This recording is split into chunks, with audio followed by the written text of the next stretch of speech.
early 1900s as a result of health and sanitation concerns. Today, it's a safe source of water.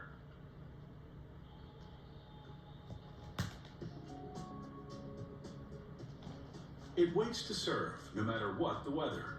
And at the touch of a button, you can drink your fill of refreshing water.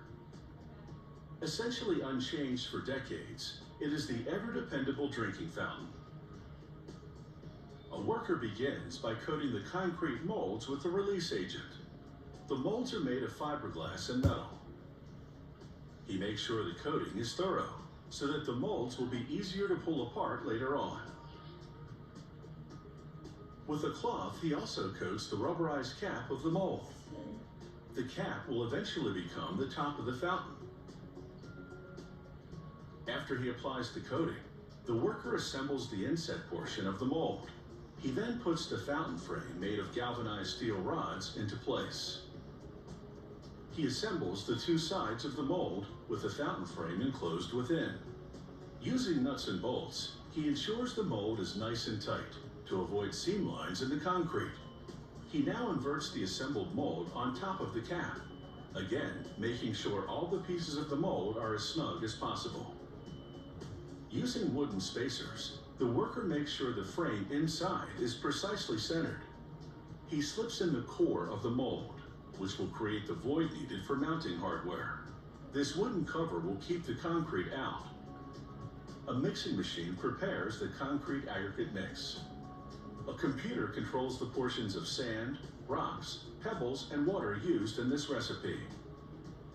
Once the employee is satisfied with the consistency of the mixture, he directs it into a wheelbarrow. As the worker pours concrete into the mold, the mixture oozes evenly into the available space.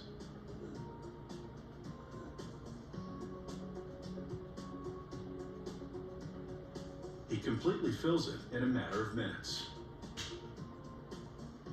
He uses a trowel to smooth the edges. 2 to 3 hours later, workers carefully pull the core from the mold.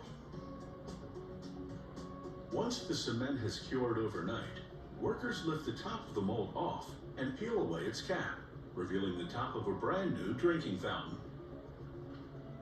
With a rubber mallet, the worker separates the sides of the mold from the concrete fountain.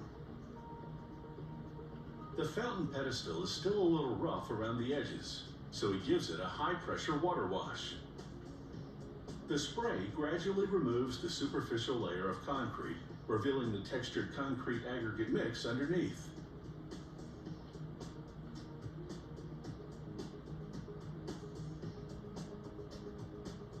The concrete aggregate becomes a sturdy material with sand, rocks, and pebbles, not just on its surface, but all the way through.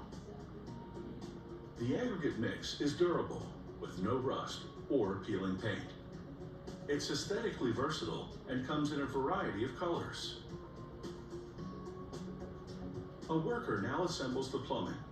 He places 2 washers on this lead-free brass fitting and applies a thread sealant.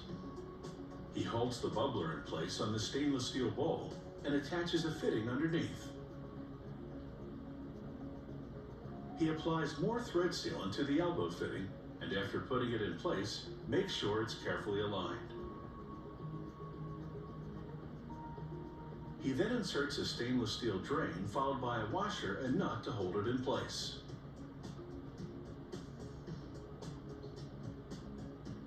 He attaches a mounting bracket to hold the bowl assembly to the frame inside the concrete fountain.